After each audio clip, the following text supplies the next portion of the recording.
Narito ang mga tips para maiwasan ang heat stress sa mga broilers.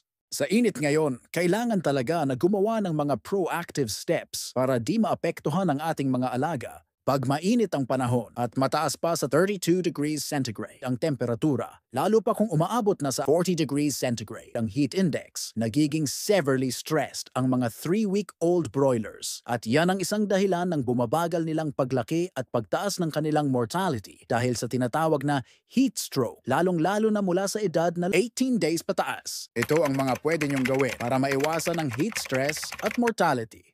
Dagdagan ang airflow or ventilation para mapababa ang humidity sa loob ng broiler house at mai-release ang body heat ng mga manok. Ito ay magagawa ng pagdagdag ng mga electric fans o blowers na naaayon sa dami ng mga manok. Bawasan ang stocking density upang makasingaw ng mabuti ang body heat ng mga manok. Bawasan ang mga pagkilos o aktibidad sa loob ng poultry house para mas kalmado ang mga manok. I-delay ang paghuli ng mga manok, pagtanggal ng ipot, at iba pa sa gabi.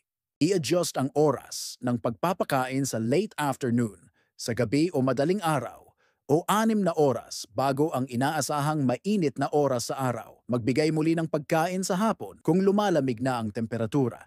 I-modify ang lighting program na angkop sa oras ng pagpapakain at pamamahinga. Sa mga malaking conventional farms na medyo mataas ang stocking density at problema ang ventilation, gumamit ng misting machines, lalo na pag near-harvest na ang mga broilers.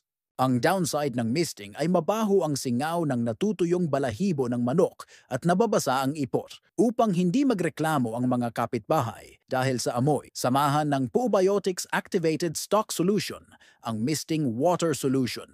Makakatulong ng malaki ang pass sa conversion para maging lupa at tanggalin ang amoy ng mabahong ipot. Iwasan ang paiba-ibang timpla o lasa ng mga suplemento dahil dagdag stress yan sa kanila. Iwasang magbigay ng mapait na lasa ng gamot upang hindi kulangin ang water intake at ma-dehydrate ang mga manok. Mag-medicate lamang sa malamig na oras sa hapon o gabi.